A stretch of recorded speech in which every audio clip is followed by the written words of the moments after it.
As you will know, there is a new all singing, all dancing, maybe not all Toyota Supra, and it is everywhere. So we want to do one very straightforward thing with it today, which is try it against its primary rivals and find out which car is best. So for that we have the 100% BMW M2 competition, which is our big brawny front engine rear wheel drive contender. We've got the light and delicate Alpine A110, the four-wheeled souffle of the group. And at the back we have the Porsche Cayman T, which is turbocharged, mid-engined four-cylinder, but it still sets the benchmark for handling. So we're just going to spend a bit of time in each of them, have a discussion and see which one we think is the best. Now, if you like this sort of thing, we're here all the time with news, reviews, group tests, motor shows, drag races and the like. So up thumb, subscribe, and if you turn on notifications, you'll never miss one. Okay, so we'll start in the Alpine A110. And what I like about this test is that there are 4 cars, but they all do something quite different. I mean, the end goal is the same. They're all sports coupes, which are supposed to show you a good time. But they all go about it in different ways, even though two are front engine, two are mid-engined. Even then, there are sort of nuanced differences. But what I particularly like about the A110 is that it is our agility benchmark. It's so light, this car. It weighs not much more than 1,000 kilos. The engine's in the middle. It's only a 1.8 driving through a 7-speed dual clutch transmission. Not the world's greatest, but not a bad one. And it just changes direction so amazingly willingly that it's just terrific. Just feels like it pivots right around its middle. That doesn't mean it's the most stable car in higher speed corners, but it's just great fun. And on the road, it just its alertness and its willingness to go from one direction to another while still having room to breathe. There's a reasonable amount of roll and compliance. It's the sort of sports car that people just don't make very much anymore. Is it perfect? No, by any means. I mean, there's not a lot of storage space inside this cabin. As a daily proposition, it's not the easiest of all these cars to live with. There's one cup holder and it's right back there. The infotainment system is just rubbish. So you have to make compromises, but that is the kind of way with a car like this. It's one of those cars that cannot do everything because this bespoke aluminium architecture has been developed to be so small, so compact, relatively narrow, even though the transverse engine fits between the wishbones at the back, and the same goes with the fuel tank at the front. And the result is just this really delicious, lightweight, unique little thing. Now, I'm aware it's a bit of a rare groove. I kind of feel like, in recommending it, I kind of feel like a film critic recommending some 2 3/4 hour dubbed German comedy or something. You know, it's a rare art house groove kind of car. It's not for everybody, but what it does do, it does really wonderfully. It won't do everything that, say, an M2 competition will do, but they cannot do. None of the other cars here, I don't think, can really quite do what this one does as a result of its lack of inertia. And there's something really to cherish about that, because, look, if we don't appreciate cars like this, then mainstream manufacturers just won't make them, and that will be a shame. Anyway, so I really like it. It's kind of our benchmark handling car. But let's go and swap and get my friend and colleague James into the next one.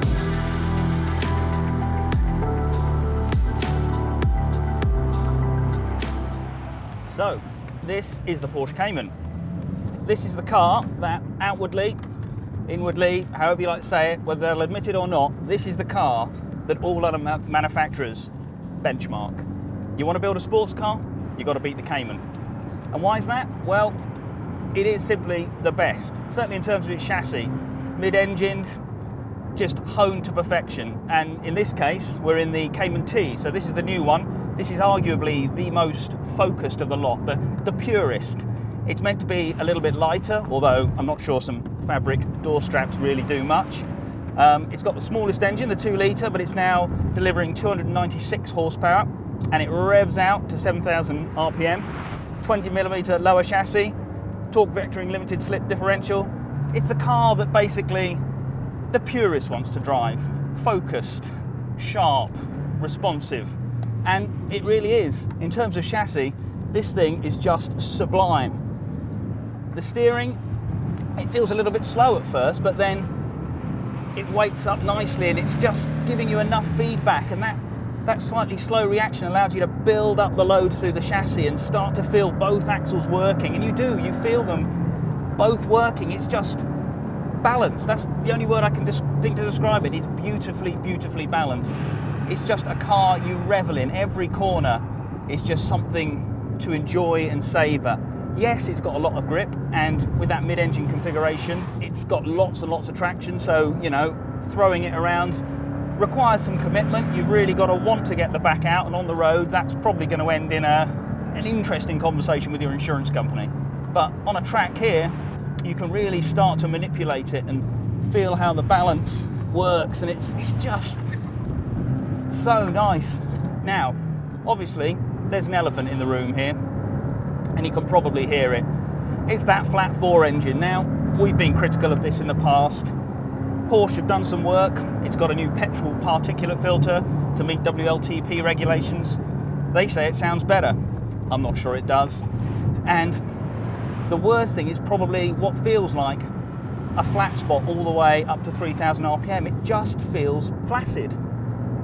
And peak torque is meant to come in at 2,150 RPM. I don't know whether it's running late at the moment, but I can't feel it. And the noise at idle, it sounds like not that throbbing intent that a Subaru has. It's kind of a tappity-tappity of an air-cooled Beetle. It's not very sports car.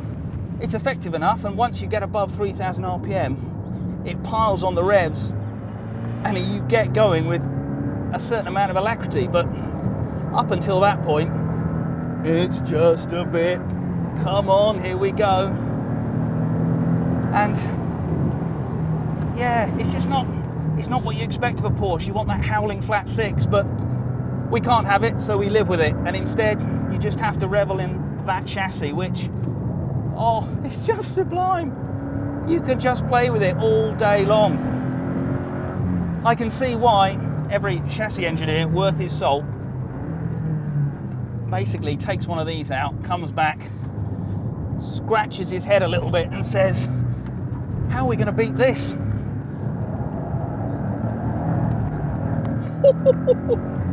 Oh, I do like this car. I just need to drive it with earmuffs. And so to the front-engined pair, we'll start in the BMW M2 competition, which we've driven a reasonable amount on road and track already in the UK. And in fact, there are videos. We do a big handling test every year, and the M2 competition last year was in it. There are videos available from that, which I would commend to you. And also, if you do like this sort of thing, I mean, we really properly do test cars. You know, we go to great lengths and some expense to do so. So I do hope you enjoy it. If you like it, like it. If you subscribe, please, you'll never miss one. And if you turn on notifications, we'll even tell you that you may be missing one. So I recommend all of those things to you.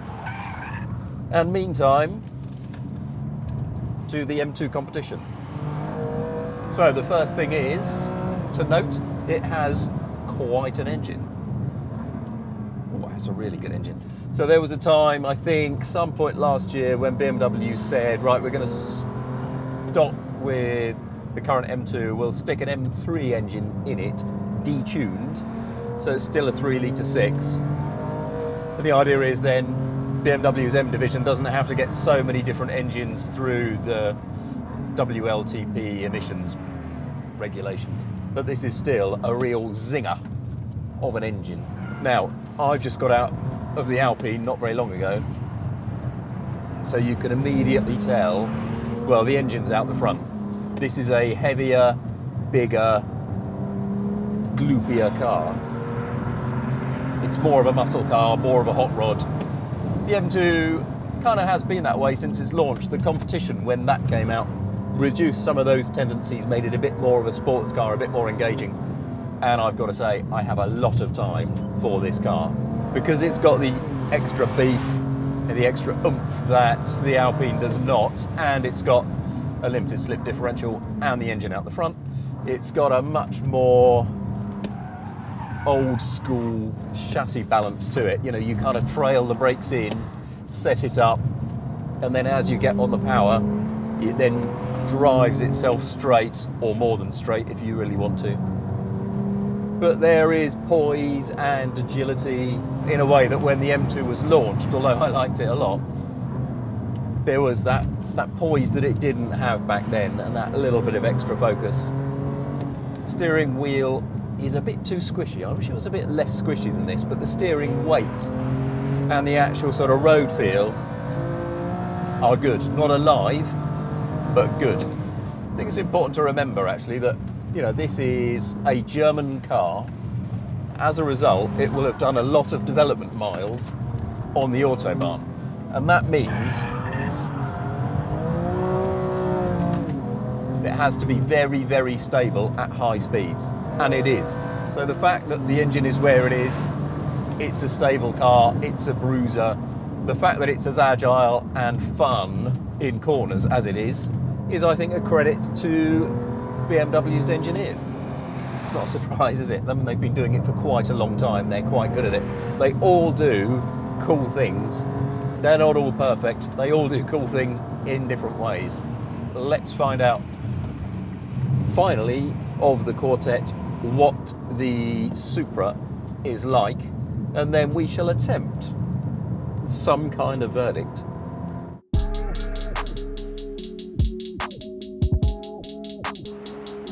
So here we go, Toyota Supra. Well, there's certainly been a bit of a fanfare around this car. We've been waiting, we've been teased, driven prototypes, but now we've got it to ourselves and we're going to find out just what it's like. Now, there's been a lot of hype around this car, lots of people in our industry particularly saying what a great reputation it's got to live up to, it's got to be amazing, but actually think back and the back catalogue of Toyota Supras isn't that great really. The last one, yeah, that was pretty cool, but not greatly lauded. The ones before that, well, they were kind of hairy-chested medallion man cars, more sort of Pontiac and Corvette rivals than actual genuine sports cars. So actually, anything this car does has got to be an improvement. Now, obviously, we've got to talk about what's underneath. Yes, it's a BMW, but Toyota claim they've been leading development right from the start, particularly the chassis.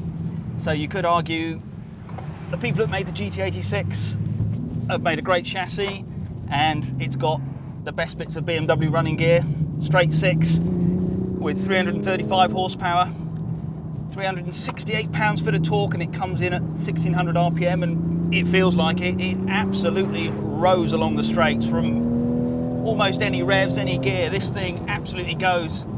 Sounds a bit synthetic, I've got to be honest. It's a bit computer gamey, but it's effective. ZF 8-speed gearbox. God, what I wouldn't have to have the Porsche's 6-speed manual now. It's fairly quick on upshifts, but the downshifts, particularly in sport mode, they thump home, kind of upsetting the balance of the car. Anyone that's used to a nice smooth heel and toe or a PDK blip will be a little bit surprised by that. But, you know, it's effective enough. And, oh, hello, yeah, it's quite lively. The rest of the car, well, what you feel is that it's about 10% away from being really good. It's got a lovely supple feel on the road, even in sport setting, and that's another thing. There is a gratifying lack of modes here.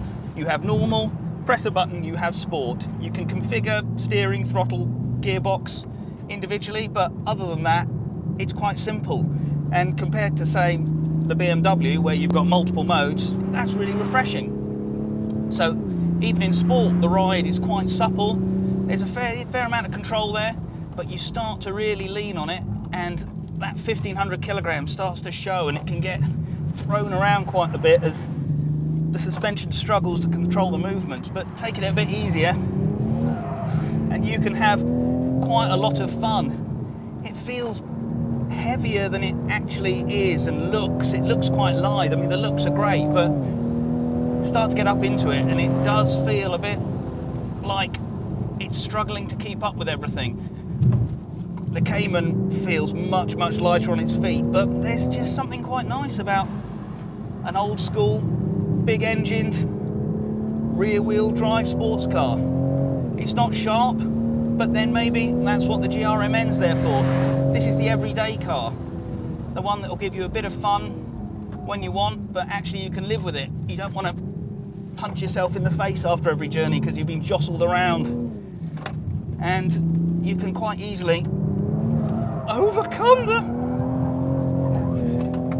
the traction. It's fun, it really is. It's good. It's not great, but it's good. And I quite like it. Now, we wanted to do lap times, but when we got round to it, the rain started coming down and the conditions would not have been equal for each of the cars. So, unfortunately, we were unable to put them against the stopwatch, which, trust me, is as frustrating for us as it is for you.